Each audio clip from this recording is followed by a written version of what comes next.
Well, good afternoon, everyone, and welcome to our third Digital Learn at Lunch. My name's Ross Harley, and I'm the Dean of the Faculty of Art and Design at UNSW, and totally delighted to be hosting today's Learn at Lunch on the topic of design and cultural identity. So, as it's lunchtime, I hope you're all eating your lunch in the background there and having a cup of tea if you've already had your lunch. And thanks for joining us live, virtually, wherever you are today. And before we begin the formal proceedings, I just wanted to acknowledge that I'm coming to you from Bidjigal country here in Sydney, and to pay my respects to the traditional custodians of the land on which we live and work, and under the skies and on the waters of Indigenous people whose land is unceded territory, and to pay respects to elders past, present, and into the future. So today's session is being recorded, so if you get bumped off, or if you have to go and do something else, you can always come back and catch up the talk and the Q&A at your convenience. And we really encourage everyone to be actively involved in the audience participation and to post your questions to the chat. And at the end of the presentation, we'll be able to have a Q&A and take your questions into the discussion.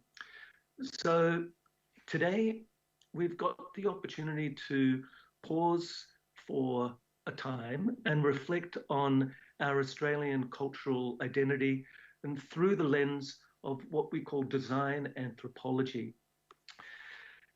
In this year of change, I suppose all of us are examining the narratives that have helped to shape our history and our current national identity.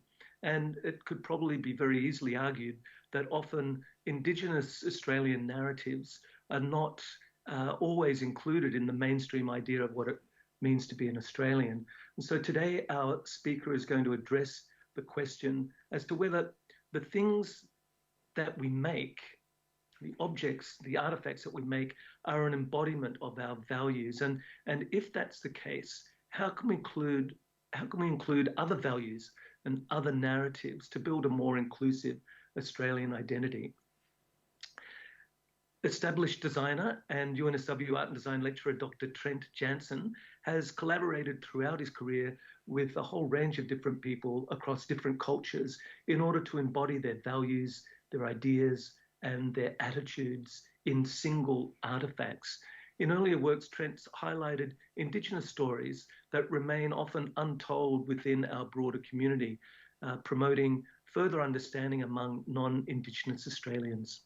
So it's my great pleasure now to hand over to Trent for his presentation on design and cultural identity. Thank you, Ross. And thank you all for joining us. My name is Trent Jansen. I'd like to begin, as Ross did, by acknowledging the country on which I sit and the country in which I work. I'm on Dharawal country. I'm in a small town called Thirroul on the south coast of New South Wales. And you know, given the subject of much of today's discussion, it's really important to me to acknowledge elders past, present, and emerging from this country and all.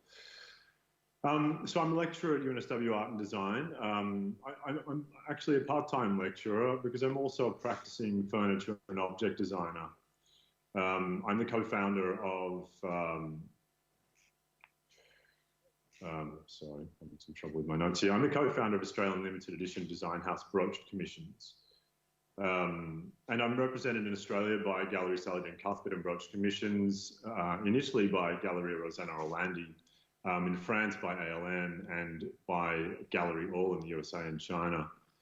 I'm a designer, but I'm also something of a maker whose interests lie in the intersection between research-led practice and practice-led research. So the place where non-design related research can inform, inspire, and really lead innovation in material use, the development of new making techniques, new modes of functionality, novel formal expression, and most importantly, I think, through kind of a confluence of all of those things, a significant lasting bond between artifact and user.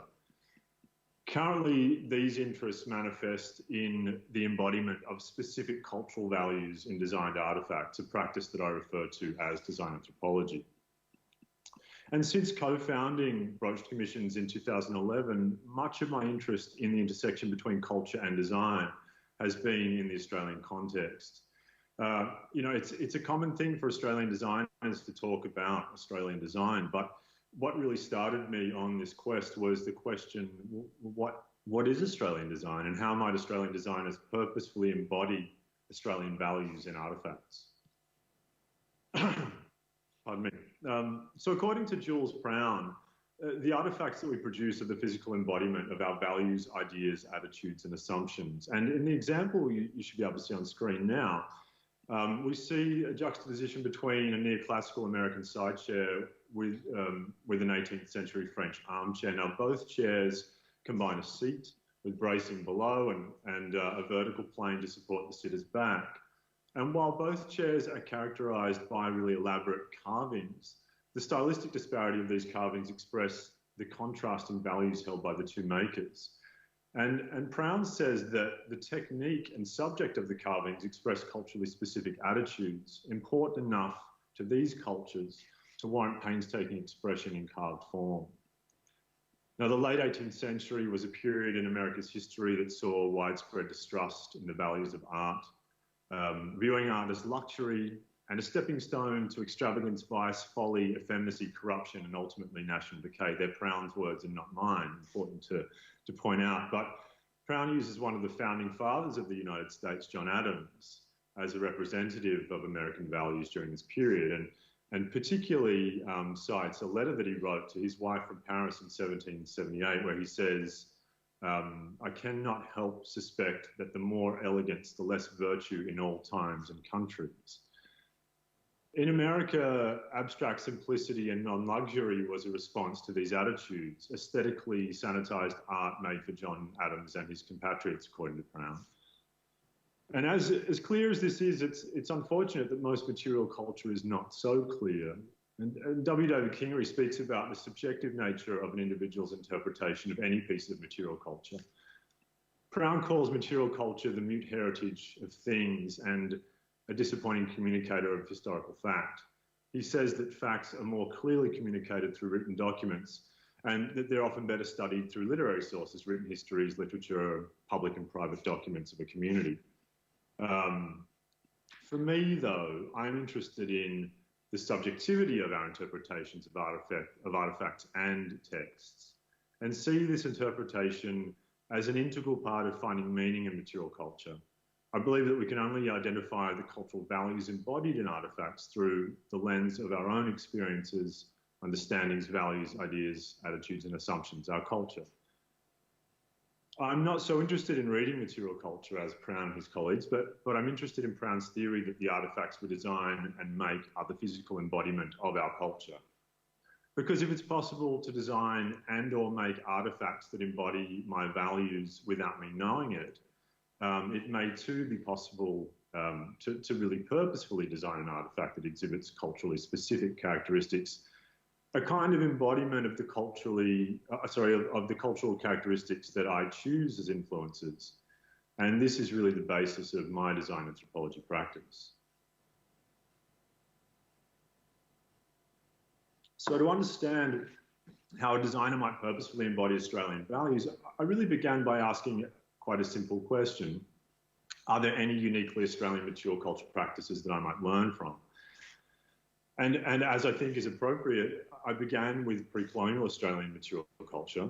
And there are so many to examine, but the one that you will be seeing on your screen at the moment stands out in all that I've studied over these years of looking into Australian material culture.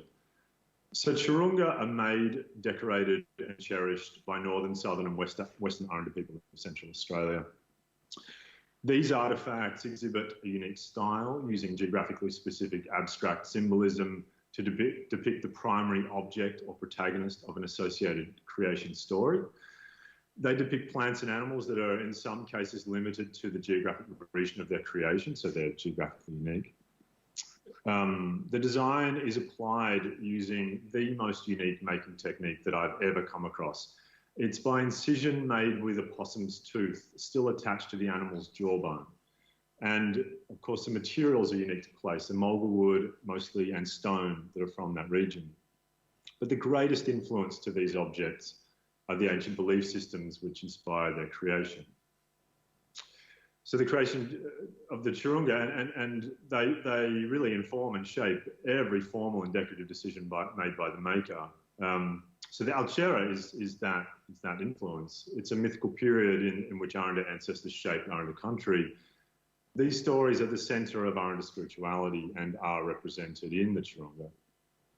According to Strello, Spencer and Gillen, Aranda people believe the original Churunga are the final form taken by some of their ancient ancestors at the end of the Alchera. So the Churunga is not just the physical embodiment of a system of beliefs, but they're the physical material of their most revered ancestors. So Churungas symbolise and represent spiritual beliefs, obligations to territory and to totemic position within the community. And they are an Aranda person's most sacred possession. And Stella tells the beautiful story of watching individuals sit for many hours, respectfully handling the Churunga and weeping at the deep significance of these objects and the spirituality that they represent. Now, these artefacts are the richest examples that I've found of an object that embodies the values, ideas, attitudes and assumptions of a culture. And not only that, these are inarguably Australian artefacts. They're built using materials and methods unique to their place of creation and embody a belief system that is equally unique to place. Now, one example of post-colonial non-Indigenous Australian artefacts that exhibit somewhat uniquely Australian style, material and values is the bush furniture made on the Australian frontier during the mid-19th century. And Russell Ward says that the lack of service to these remote regions fostered a particular character that in many frontier Australians is really obvious, forcing them to improvise to survive. And as we kind of know it as a sort of modern Australian idea to make do. This period in Australian mature culture is incredibly vexing, however, as the artefacts are so beautiful, as the beautiful bush furniture chair that you'll see on screen, but they're unquestionably tarnished by the theft, murder and marginalisation that facilitated their creation. Rudimentary survival skills were turned to making furniture on the frontier, and artefacts were made out of an urgent necessity for seating, eating and sleeping arrangements. The objects were honest and free in their construction. They were created only according to necessity and liberated by a lack of stylistic restriction, although this, of course, kind of results in a style all to itself. These functional objects were made from materials found locally according to the style dictated by the shape of a chosen branch or root. The basic components were unaltered elements of nature, shaped by the environment as a tree branch slowly shifts its growth toward the direction of sunlight, or a root system might incrementally change toward a water source. But it's also affected too by stunted growth during drought or regeneration during bushfire. But according to my interpretation, these objects do begin to embody something of a uniquely Australian value system.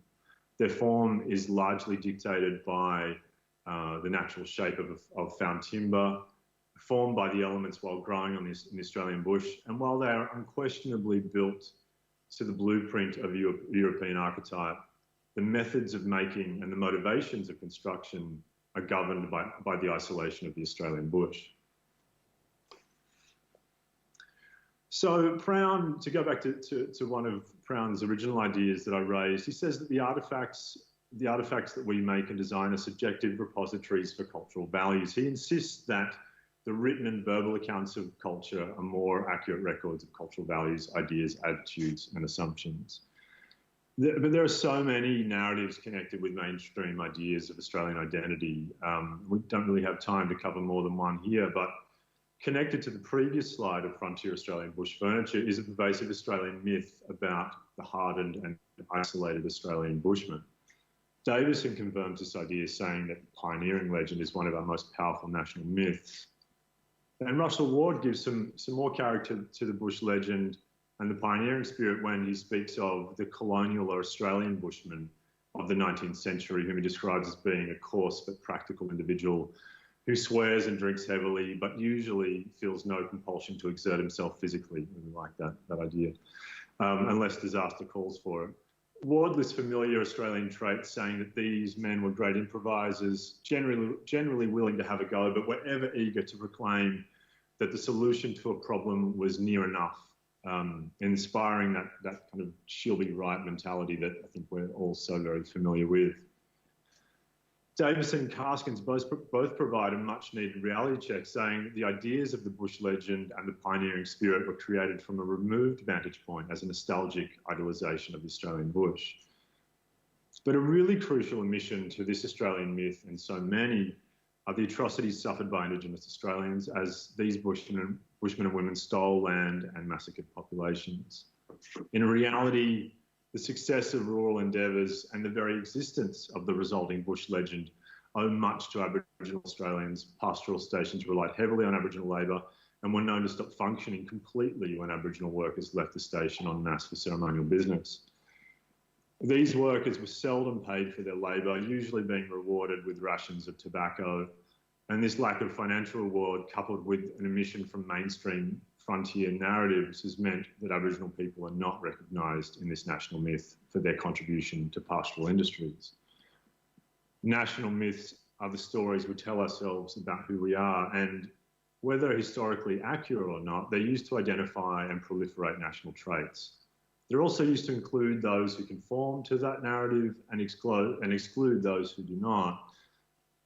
And sadly, the true impact on and contributions made by Indigenous Australians pre- and post-colonisation are omitted from every mainstream Australian myth that I've studied in my research. So I really began to set about finding some replacement myths that made those correct attributions. And it's important here to point out one or two really key definitions. So two key definitions of the term myth. The first being something that many people believe but that does not exist or is false. And the second, and probably most relevant to my research, a story from ancient times, especially one that's told to explain natural events or to describe the early history of a people. And it was in this search for culturally inclusive myths that I came across the hairy wild man from Botany Bay, a kind of early artist depiction of whom you can see on screen at the moment. Now, Robert Holden asserts that in the early years of the British colony of New South Wales, there were a series of myths that were embraced by both Indigenous and colonial people.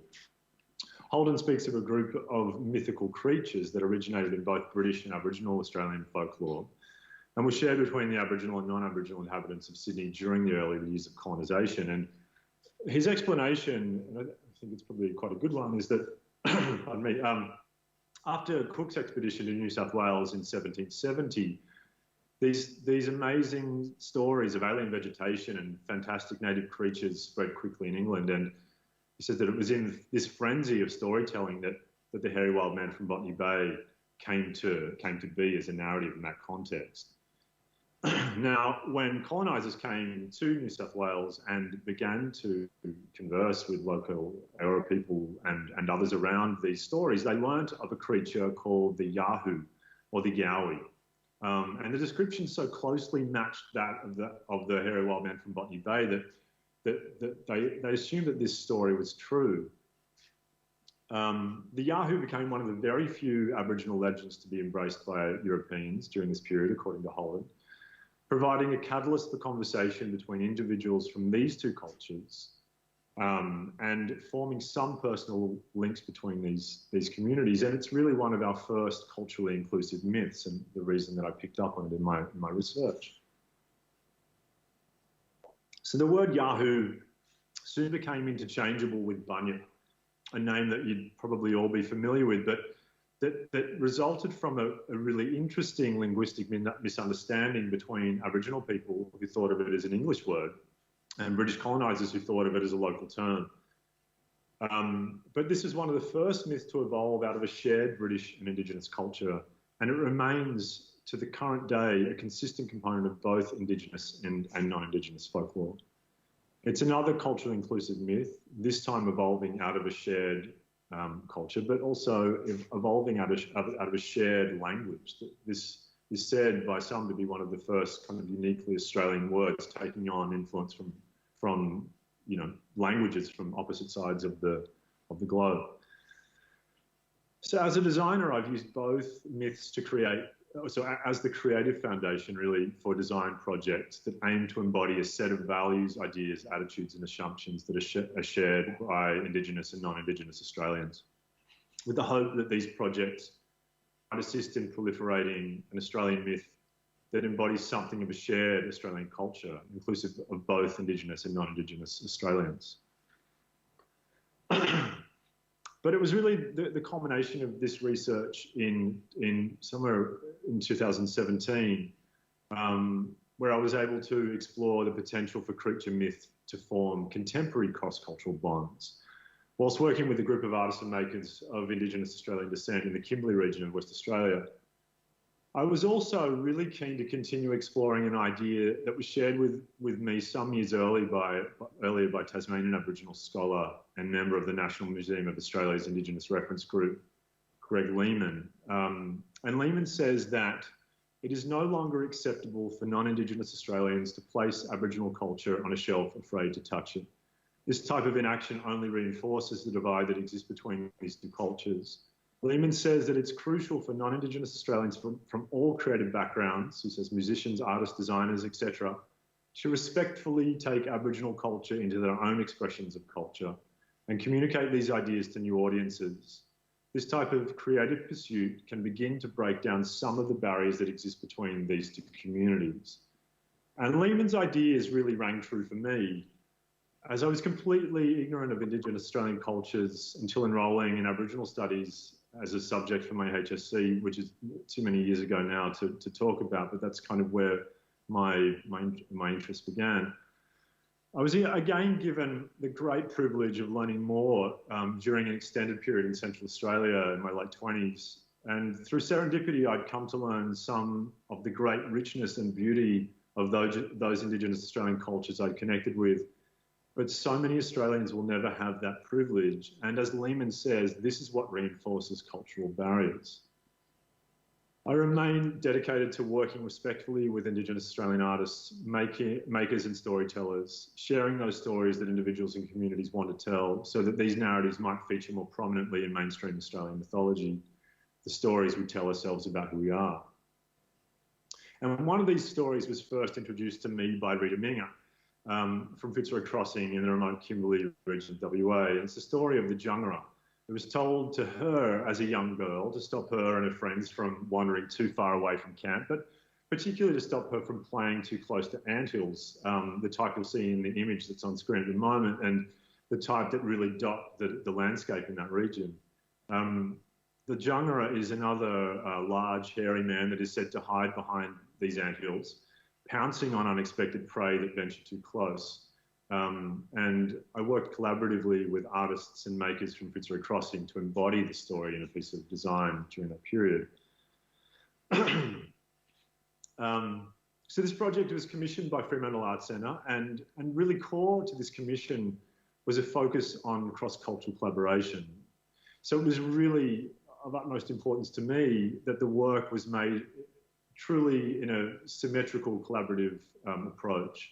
So I began to experiment with what I would call sort of co-design-ish methods, like one that I refer to as sketch exchange, where it's a fairly simple process whereby collaborator number one sketches an idea and hands that sketch to collaborator number two, who then referring to and inspired by that sketch develops their own interpretation of that idea.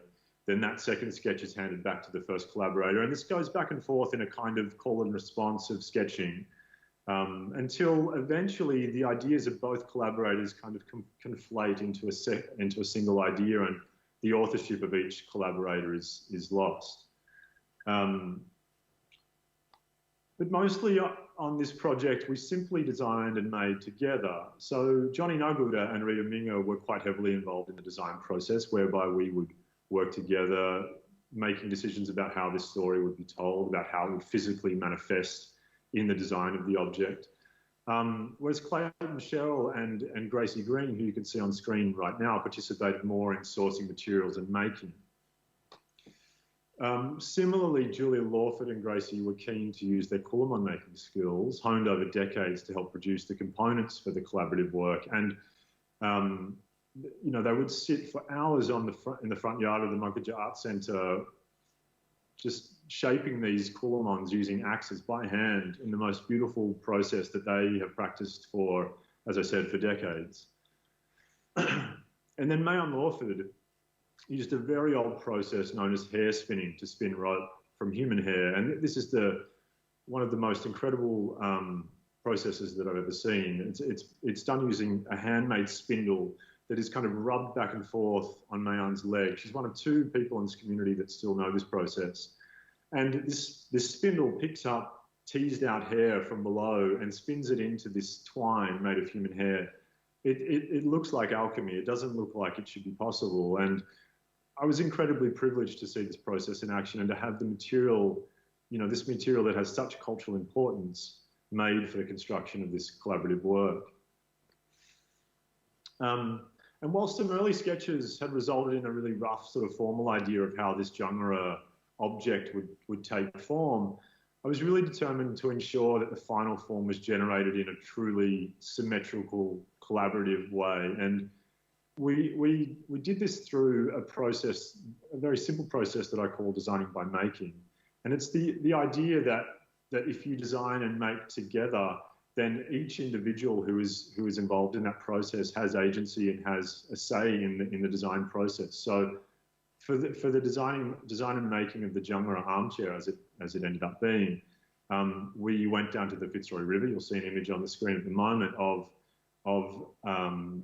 tree branches driven into the sand of the Fitzroy River, creating an armature on which we could build together and physically sculpt this three-dimensional form using pre-made Coulomon shapes that were made by members of the community. So we shaped the final form of this object together as a group. And in a really lovely kind of final cultural exchange, my time in Fitzroy Crossing was running short before we really got the chance to form the final construction, to build this thing in a way that it would be lasting, that wasn't just on the riverbed. So Johnny Naguda came to Thirroul with his son Iliam, and we were able to construct the final form in my hometown, you know, according to the processes that I'm used to working with. And there was a lovely exchange there because I'd spent so long with Johnny and community members working in their town using processes that they work with, and I feel like that kind of cultural exchange is essential in these sorts of projects. So the final Jungara armchair is on your screen at the moment, exhibited at Fremantle Arts Centre, a kind of amalgamation of Coulomon forms made on country in the Kimberley region of West Australia, designed by making together on the Fitzroy River, and then that hairy texture was added using Mayon Lawford's hair string as a way of representing the hairy creature that is the Jungara. And this final image is an image of Mayon sitting on that chair at Fremantle Arts Centre. And, you know, I think we're all very, very proud to say that work now sits in the permanent collection of the National Gallery of Victoria. Now, it was on this project, that I met Johnny Naguda, and Johnny's become an ongoing collaborator. We didn't bond over scary stories, but we bonded over a shared love of making things, and I think an openness and an eagerness to learn from one another. So Johnny spent most of his life working on remote cattle stations, fixing fences for a time, but also then eventually learning how to repair and make saddles. So Johnny has this incredible knowledge and skill with leather. And during the last few weeks of that previous collaboration, we started to experiment with leather in Fitzroy Crossing that led to another project that I don't have time to go into today. But we were very lucky to receive funding from the Australia Council for the Arts to explore a project whereby Johnny and I might experiment with the way that our two disparate sort of ideas and knowledge of leather could come together into a series of artifacts. And for me to experiment with material culture theory further, to understand how two designers or artists or makers, whatever we call ourselves, who come from two very different cultures, might work on a single artifact, and how the embodiment of their two disparate cultures might then manifest in a single artifact. And this is a very open question that I'm still thinking about, but I guess I'll take you through the process and give you some thoughts on how I think those values are manifesting after that.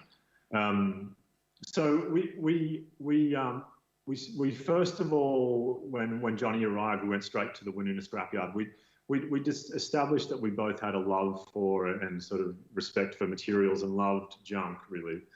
So the scrapyard seemed to be a great first point of call to collect some materials, and we found some great stuff to muck around with. And we began by forming this particular aluminium mesh. And as you can see in the image on screen, we used some pretty unorthodox methods. This is a log on the side of a hill with a big lump of concrete being thrown at it in order to dent that shape and generate a negative form in which a person might sit. And these are all decisions that we're designing as we're making. So again, the form is cut into a sort of chair-like shape as we make decisions about the design while we're designing and making simultaneously.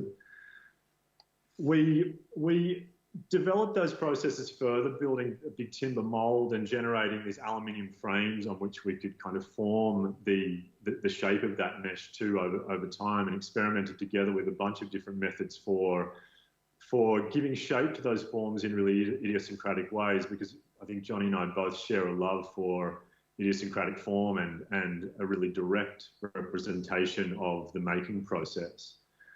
And then our love of and experience with, especially Johnny, of leather came into play when we started to experiment with ways of kind of skinning these substrates with leather, using a particular lamination technique that allows the leather to really bond to and suck into the substrate and really articulate all of those beautiful idiosyncratic undulations of that form.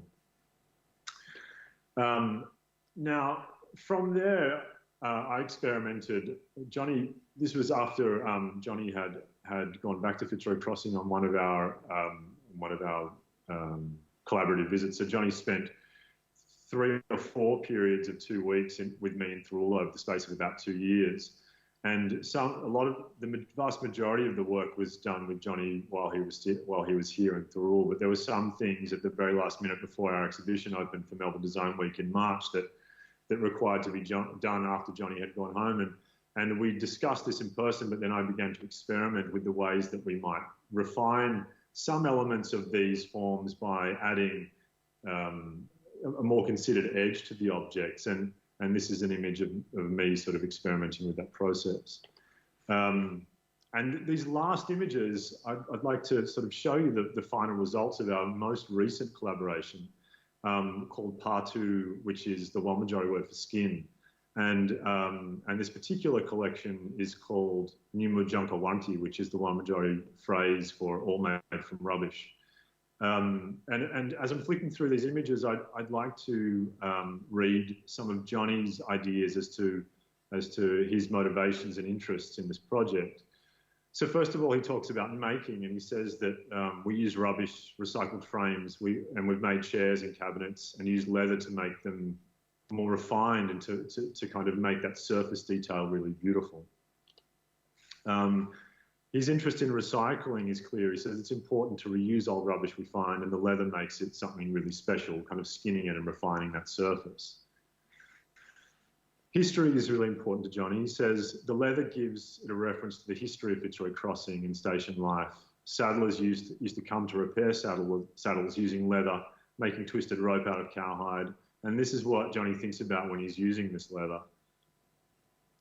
He says the smell of the leather is really great, and it triggers old memories of walking around the saddle room in the Nook and Bar shed, which is one of the cattle stations in his region. And he says there's a real sensory response that's important to him. And I think lastly, it's been important to me because these objects question the embodiment of our kind of disparate cultural values and how they come together in artifacts, to discuss what I think some of those values might be. And this is a massively subjective process, but I think it's important to have some speculation. I would say we share a love of junk and a love of resourcefulness, and a kind of, we share a respect for and a feeling of the importance of materials and a dislike for waste. So there's certainly an aspect of that in this project. We're interested in each other's cultures and life experiences, and we have lots of conversations while we work about each other's life experiences and the way that our individual cultures manifest in those experiences. And I think we have a general love and an interest in understanding cultures outside of our own. I think it's clear from the forms that we enjoy idiosyncrasy, lumpiness, imperfection. And, you know, we both, I can say without a doubt, love the making process and learning about making and learning new skills. And I think that's something that I've absolutely learned from Johnny working with leather and his amazing experience with that material. And I hope that in some ways he's learned some processes from me through our collaborations together. That is really the end of what I wanted to discuss in my presentation today, in the sort of formal phase of the presentation. But I know we have some questions, and I'd be really, really happy to answer some of those now. Fantastic. Wow, that's just such an amazing presentation, Trent. Thank you so much for that. Lots of food for thought, and I think we'll have a really fantastic conversation about material culture and the way in which these objects imbue so much of what you're trying to achieve, particularly in your collaborations. So look, we've got a number of questions that are coming through the chat, so please continue to do so as you continue to engage in our webinar. I'll just turn to our first question from India, who's one of our alumni from Built Environment, who studied interior architecture, Trent, and she's now gone on to work as an artist. But she would love for you to tell us a little bit about how you apply these principles of anthropology, and how might she apply those principles of anthropology to her work in art and in interiors. You know, what would be the first steps? What would you recommend for Nastia to begin in that process? Well, I think, I mean, I hope it's been clear in my presentation that first of all, consultation and collaboration are really key components of any design anthropology practice. You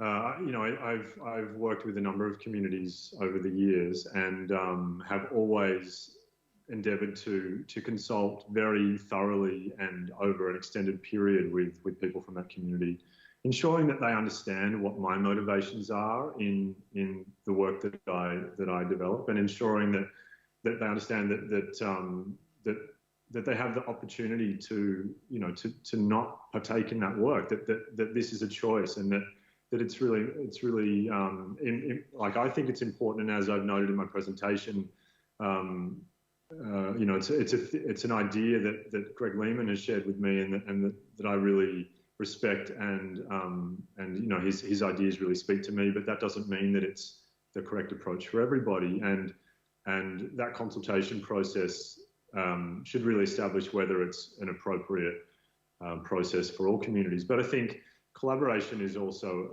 a key process, because it allows the opportunity for members of community that you're working with to engage in that process more fully, and to represent their own aspects of culture, their own values, ideas, attitudes, and assumptions in the work that you're making together.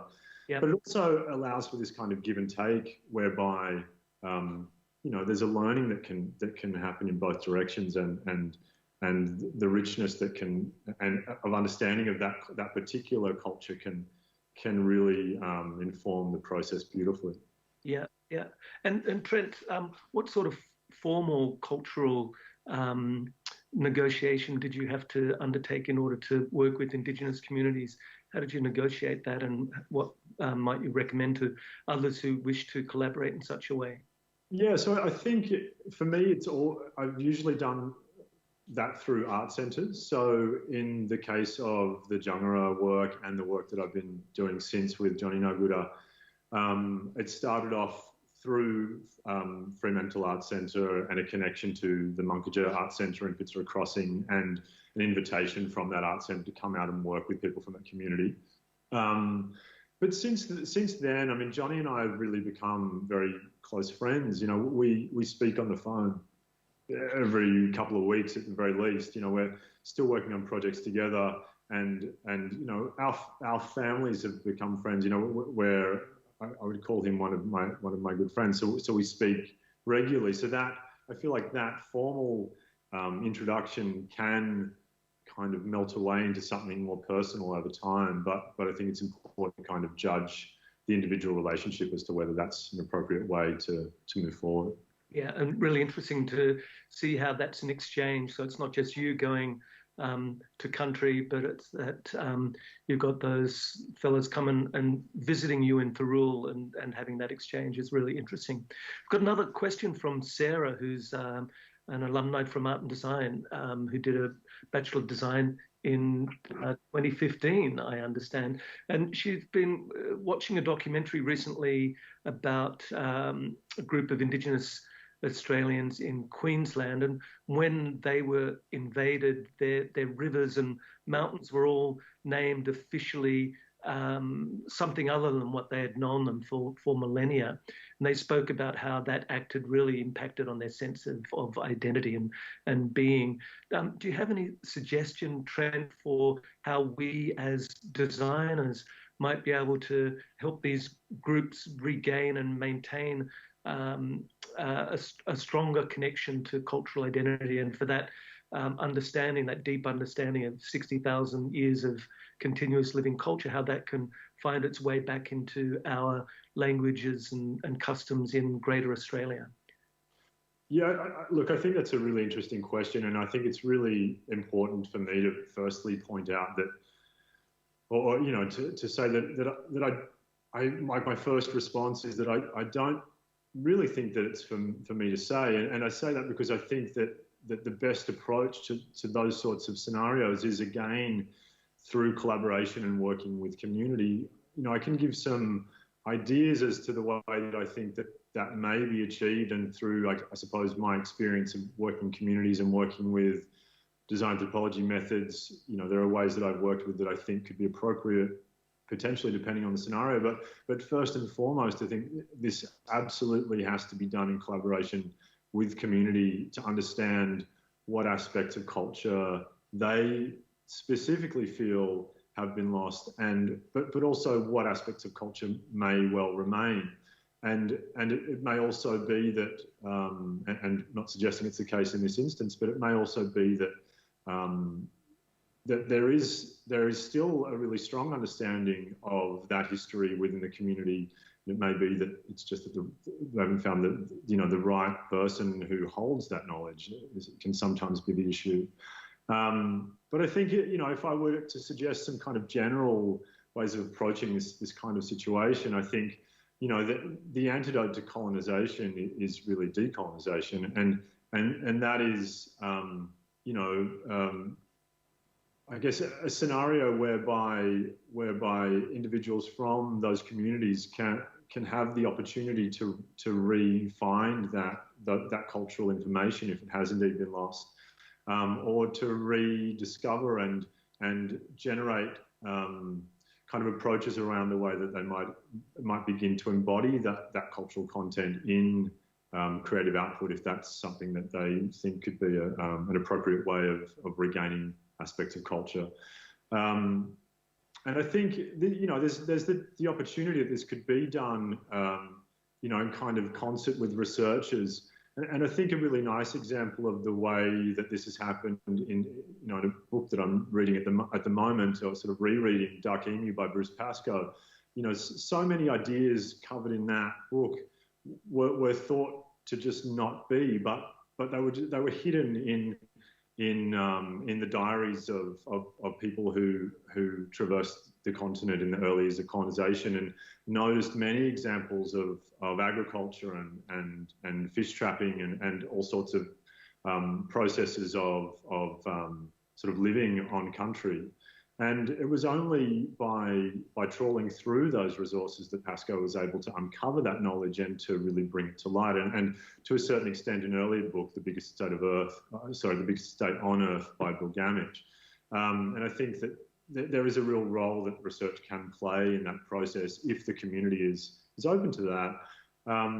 I think I'd also just lastly say that, all cultures everywhere in the world are continually evolving, and it may well be, and again, not saying this specifically with reference to this particular community, but it may well be that there is a contemporary feeling and understanding of culture that incorporates many, many aspects of both sort of deep historical cultures and contemporary cultures that combine to make what those communities consider to be their current kind of cultural value system, and that has continued to evolve since invasion and will continue to evolve into the future, and that we shouldn't sort of make the assumption that finding a kind of pre-colonial static idea of culture is necessarily in the interest of individuals unless they articulate that is in fact the case.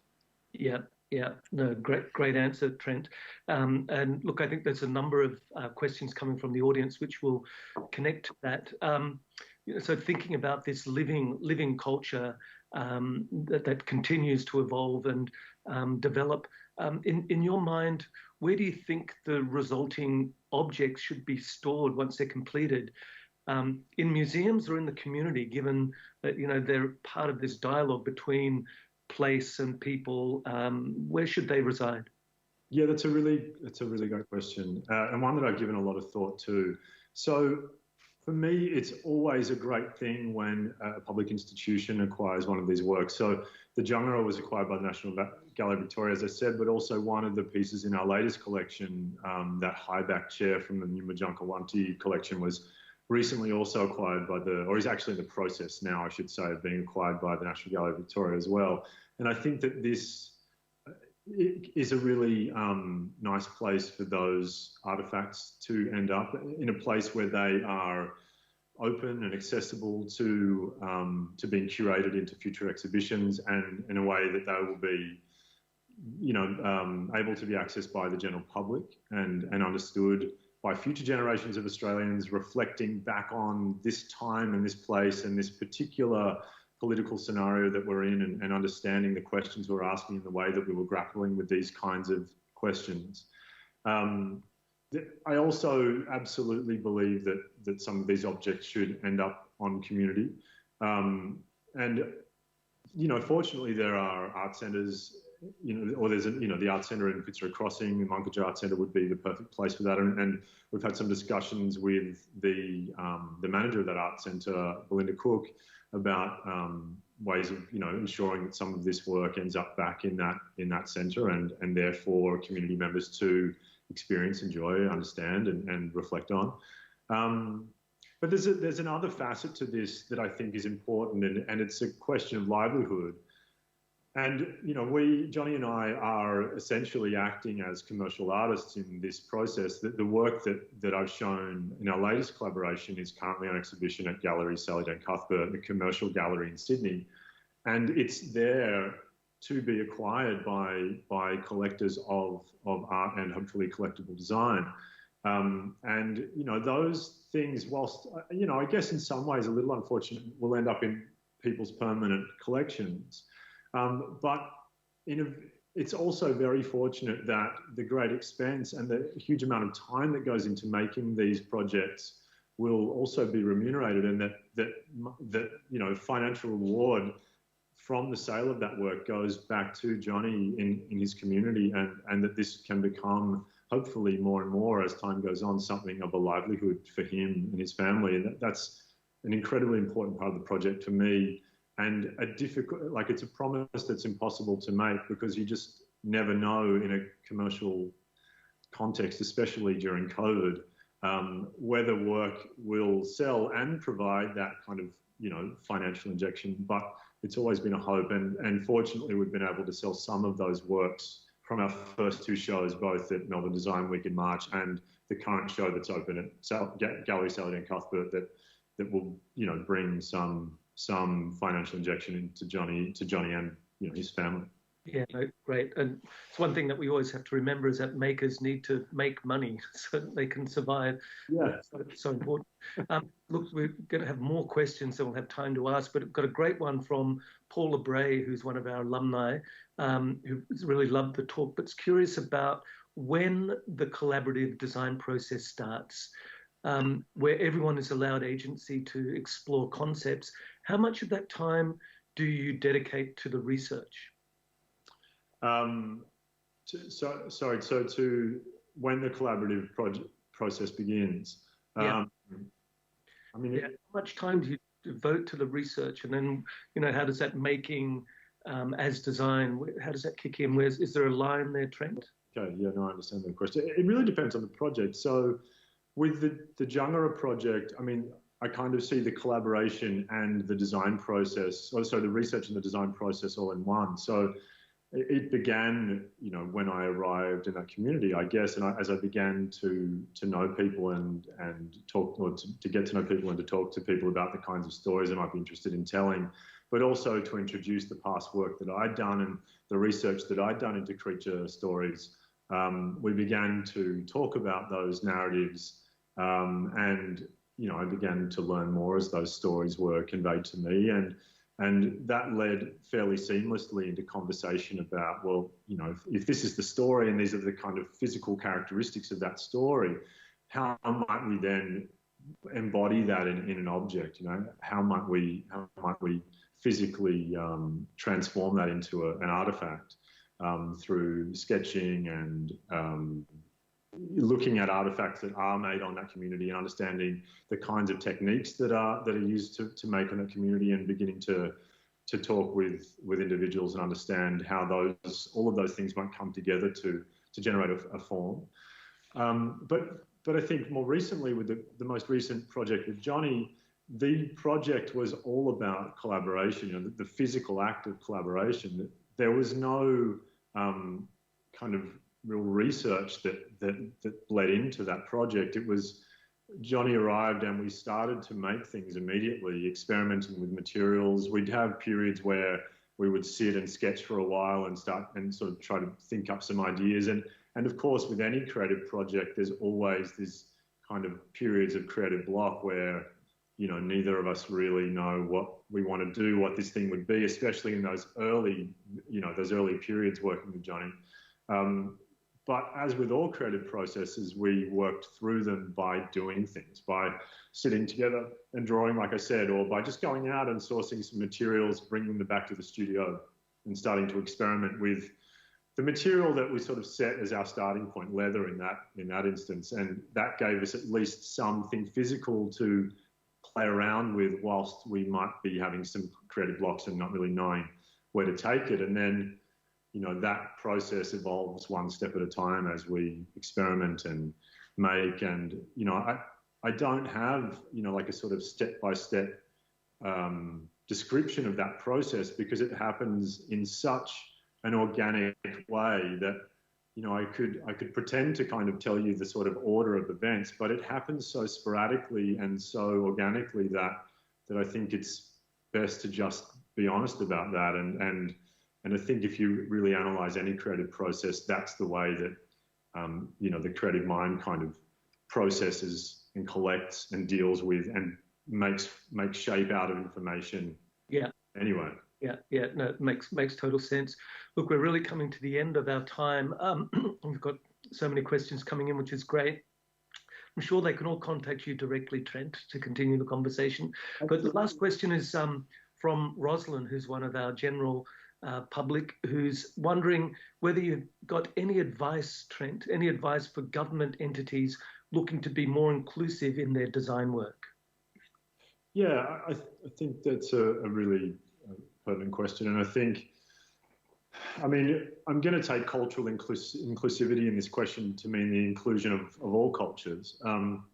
And I have some experience in working in teams for the generation of, the design and production of, kind of public artifacts, for example, public art and public furniture. And I think that a really interesting way of doing this, and one that I've been engaged in quite recently through my work with brooch commissions in Melbourne, is we started off with the building of a team that was culturally diverse on that project. So it was important to have members of that design team that were from a number of different communities within that particular place. This project is for Melbourne. So I think that, building culturally diverse teams could be a really nice way to start. But also allowing all the team members to have a really true input in all phases of, from planning to implementation. And I think this is often where good intentions fall away to practicality, in that in some instances it might be that the most efficient way of doing something is to just give one person a certain job and get them to do it and do it quickly. But if we're wanting for there to be a truly sort of culturally inclusive approach, then each one of those team members from disparate cultures needs to have a kind of true input into that process from beginning to end.